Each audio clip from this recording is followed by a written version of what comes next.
Okay, this is going to be just a little video about maybe a change in direction on some of the videos that I'll be uploading on this channel.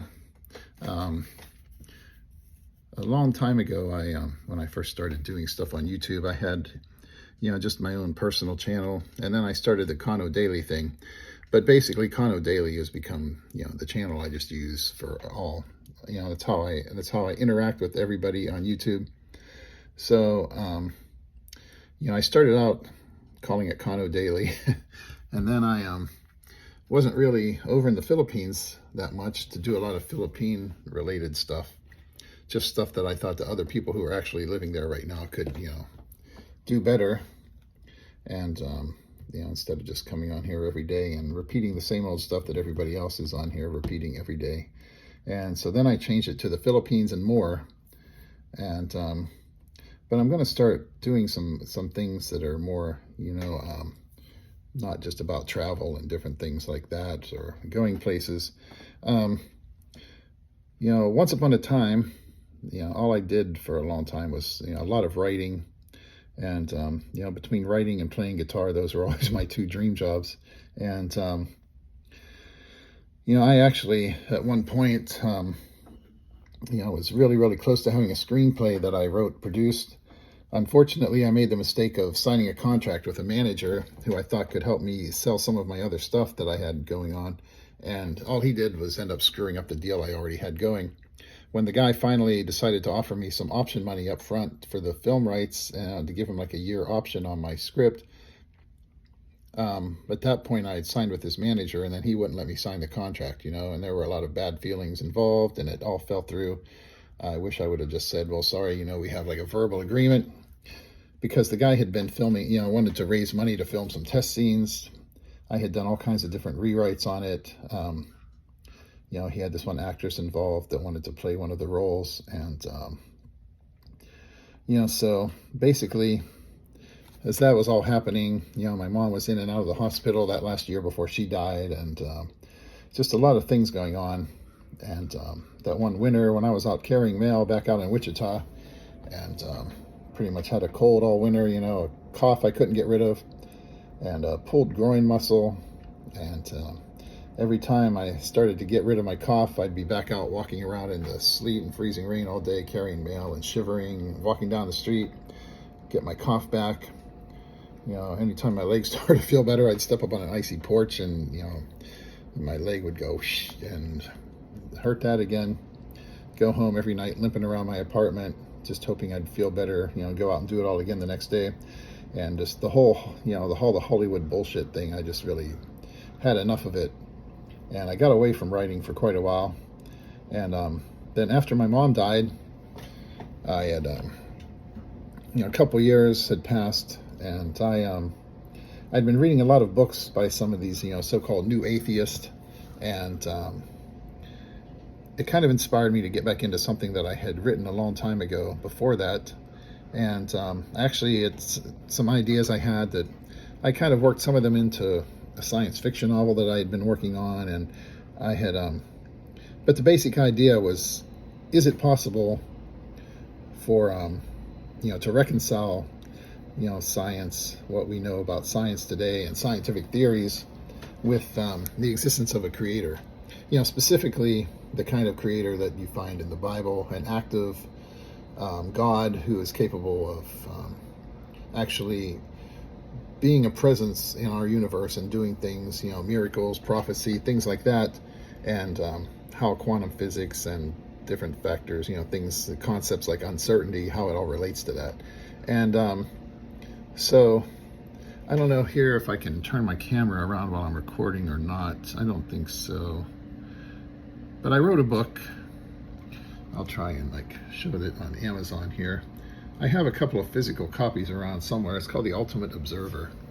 The Kindle edition is still available on Amazon. I published it through a company called CreateSpace that is an Amazon kind of subsidiary. And they changed that to KDP, which I guess is Kindle Direct Publishing. And somehow along the way, my paperback version that I had kind of disappeared from there. And I started thinking about it recently, I've seen some videos on YouTube, people talking about, things like, virtual reality theory and so forth, which is kind of where I was, and, showing how, um, that can tie in to, the concept of a creator or the ultimate observer, and who can collapse the wave state, of the universe. And that was, something that that was the first time for quite a while I'd been, inspired to just get back into my writing.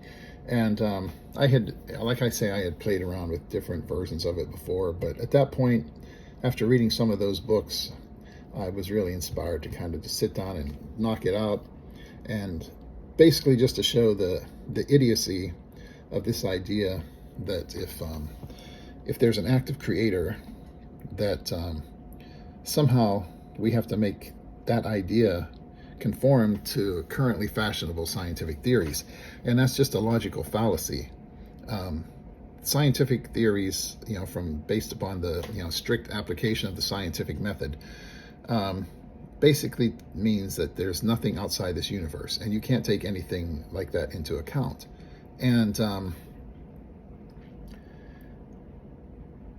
try and say that their theories that they have developed, which are based on the idea that there can be nothing else outside the universe, and based upon the idea that, in many cases, deliberately trying to preclude the presence of an active creator. And because a lot of these scientists, they kind of consider themselves as like the high priest of a modern day secular philosophy, and that's called the scientific method. And the scientific method gives us a lot of good things in terms of a way of thinking about things, but it's kind of become a religion. And these people want to act like, well, if what you're saying doesn't conform to their theories, then it can't be possible, which is just stupid. If there is an active creator, then what's that mean? It doesn't mean that that creator has to comply with their theories. It just means that maybe their theories are wrong.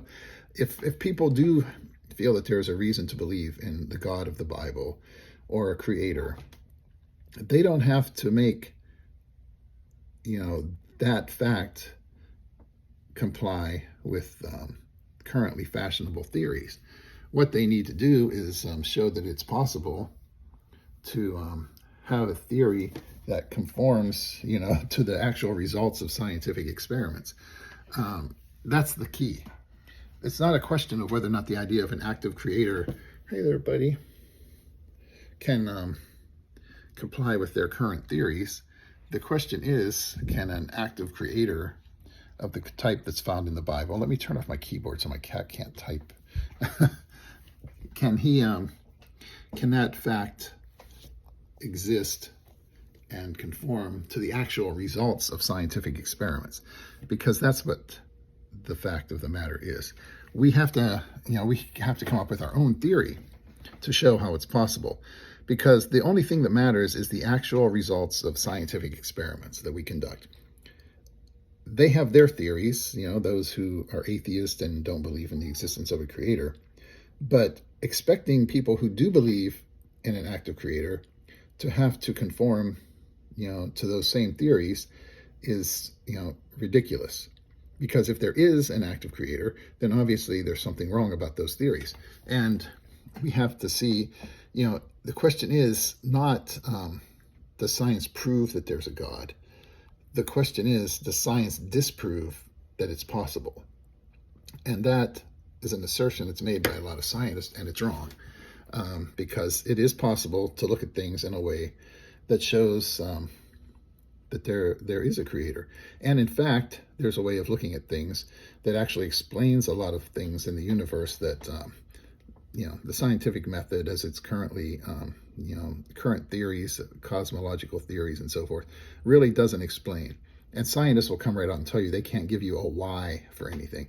They can't explain why things happen. They can simply try and explain, how or what the mechanics of it are, and, the mathematical relationships that are involved. But even when it comes to the origins of the universe and so forth, they can't tell you why or how, really. They can give you a mathematical theory and say, well, back at the moment of the Big Bang, there was this or that. But I've seen books where to try and get away from the idea that there was an actual beginning to the universe, they just come up with little mathematical tricks that say, see, it didn't really start then. It just, the universe popped into existence, and, little word tricks and so forth to try and do away with the concept of a creator. And for those who believe in the Bible or a creator, basically, you look at like Judaism, Christianity, and later Islam, where they have the faith in an active creator, someone who is capable of actually intervening in day-to-day life and has an active role in things, not a God who just wound up the universe and started it going and now can't do anything. It is possible to look at things in a way that easily makes that possible, and yet at the same time actually offers us a very good way of explaining a lot of the results of scientific experiments that otherwise can't be explained. And I've seen some videos that talk about the basic concepts that I was dealing with in my book, and which deals kind of with the idea of a simulation and how things would be run. But a lot of the stuff I've seen, they don't really focus on just all the nuances of how dramatically that would affect things. If this universe is a simulation, or virtual reality kind of a display, it opens up so many possibilities for things, and it helps us to explain why things are the way they are. And so I'm going to be doing some videos just to explain kind of the concepts in that book that I wrote. And so this is just a little kind of like introductory video, kind of just to pave the way for that, so that people will know what I'm talking about whenever I kind of start uploading some of that thing and what the concepts are. Because I see a lot of videos out there of people talking about similar things, and I just want to show how it applies, and how I was working it into the book that I wrote. The reason I've started thinking about this lately is because I managed to find from an email a PDF copy of the contents of that book that I wrote when I uploaded it to be published. So I'm going to try and get something going, where I can get an actual physical copy of the book back up online.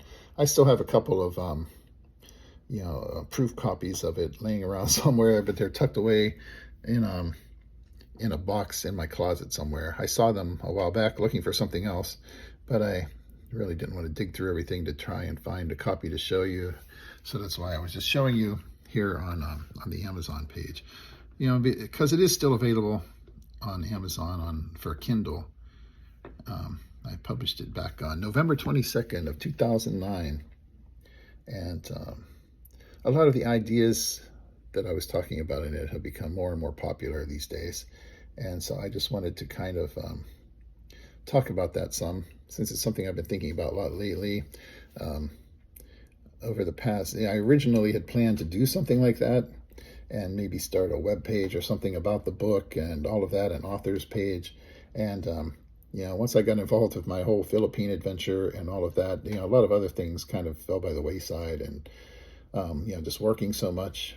But now I'm kind of at a point where, we basically have our house built, for the most part over in the Philippines, and kind of just want to get focused on this again, just because there are a lot of interesting concepts in there, and I just want to kind of like share my unique twist on some of that with people.